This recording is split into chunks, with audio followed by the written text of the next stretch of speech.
오늘은 얘기가 완전히 바뀝니다. 이제 제사장들에 대한 이야기인데요.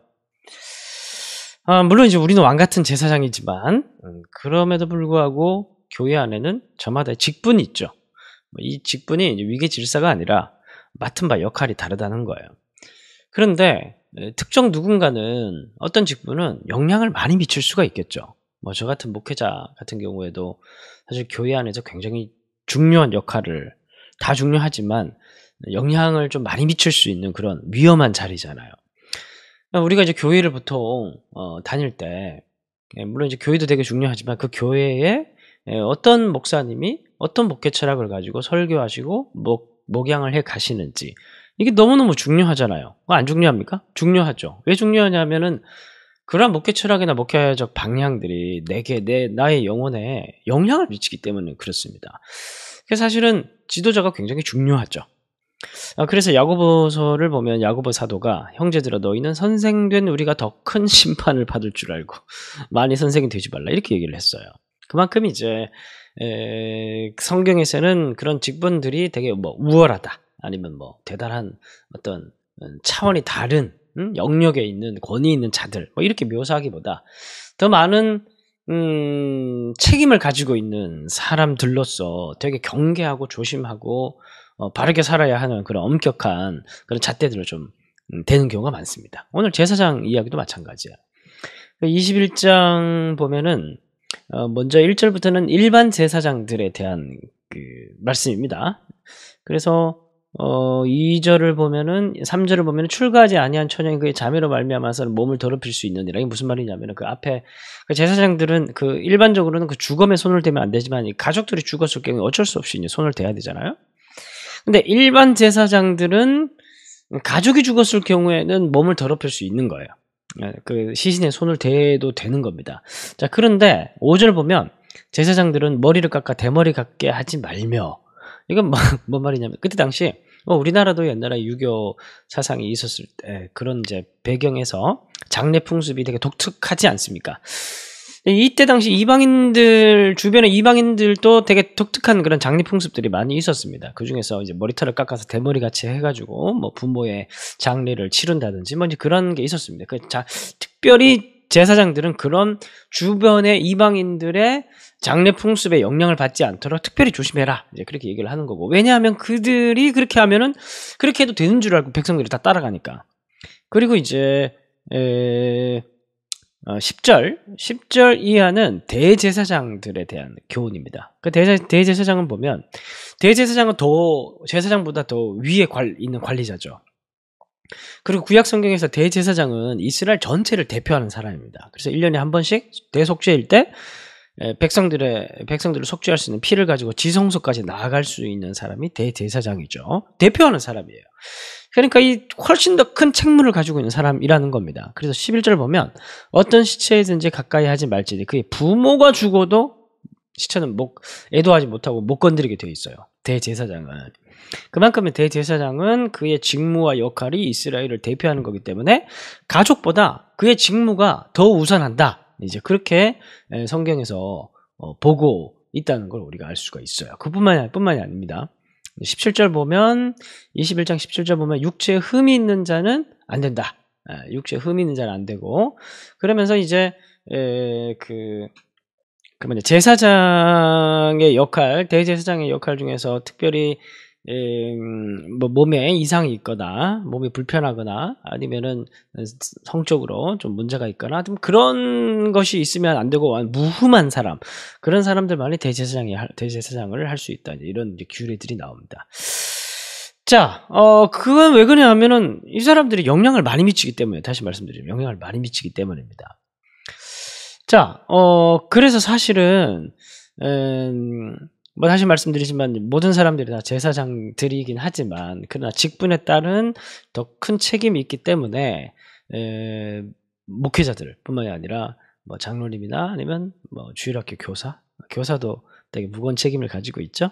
우리 저마다 다 어떤 나름대로 역할이 있는데 우리가 이제 조심해야 된다는 거야. 조심해야 된다. 그걸 뭔가 감투로 생각하지 말고 늘 본질을 생각하면서 늘 최선을 다하는 자세가 굉장히 중요하다, 저는 그렇게 봅니다. 저는 사실 참 목회를 너무 힘들게 하는 힘들게 한다 그런 생각들을 좀 가집니다. 주변에 저희 가까운 저희 아내가 사모님 같은 경우에도 저 일하는 거 보면은 내일 모레 죽을 사람처럼 일한다고 그렇게 얘기를 하는데 그냥 전 개인적으로 그런 생각이 있습니다. 할 수 있을 때 최선을 다해야 된다. 적당히 하는 게 아니고 본질을 맡은 사람으로서 여기에 대해서 내가 할 수 있을 때 건강이라는 게 언제 유지되는가? 계속 유지되는 게 아닐 수도 있잖아요, 그렇죠? 내가 살아 있는 동안 할 수 있을 때 최선을 다해야 된다. 이제 그런 생각 가지고 이제 하고 있습니다. 자, 그런데 저 같은 사람이 또 한편으로 조심을 해야 되는 게 뭐냐면 이게 막 하다 보면 이제 내 힘과 내 방법으로 계속 이 브레이크 없이 그냥 막 달릴 수가 있다라는 거예요. 그래서 사실은 23장부터 여호와의 절기에 대한 본문입니다. 절기가 이제 쫙 열거가 돼요. 지금 화면에 있는 이 절기들이 다 열거가 돼 있는데 이 절기들, 여호와의 절기들은 뭔가 이게 뭐 율법의 내용이라고 해서 이걸 엄격하게 뭔가 하나님께서 이스라엘 백성들을 통제하기 위해서 주신 게 아니라 이건 이스라엘 백성들을 쉬게 하려고 주신 겁니다. 너희의 힘대로 못 살게 하고 하나님이 어떤 분이신지를 기억하고 하나님의 능력을 기억하고 하나님의 성품을 기억하면서 좀 쉬고 한 박자 쉬고 그리고 다시 나가도록 만들고 결국 즐거움을 위해서 우리 삶의 참된 에너지가 어디에서 나온지를 다시 기억하고 좋은 에너지로 선한 에너지로 우리의 모든 일들을 감당하게 만들기 위해서 이 절기들을 주셨다는 거예요. 그래서 보시면 23장에 제일 먼저는 모든 절기의 기초인 안식일이 나옵니다. 안식일의 정신은 뭐예요? 쉼이죠. 쉼. 안식. 말 그대로 쉬는 겁니다. 하나님께서 천지를 창조하신 창조 기사 때 안식일이 나오잖아요. 하나님이 온 세상의 주인이시라는 것을 기억하고 인정하고 쉬는 거예요. 이 시대 당시에는 7일 중에 하루 쉬는 게 귀했던 그런 시대였습니다. 노예 제도가 있었던 그런 시대.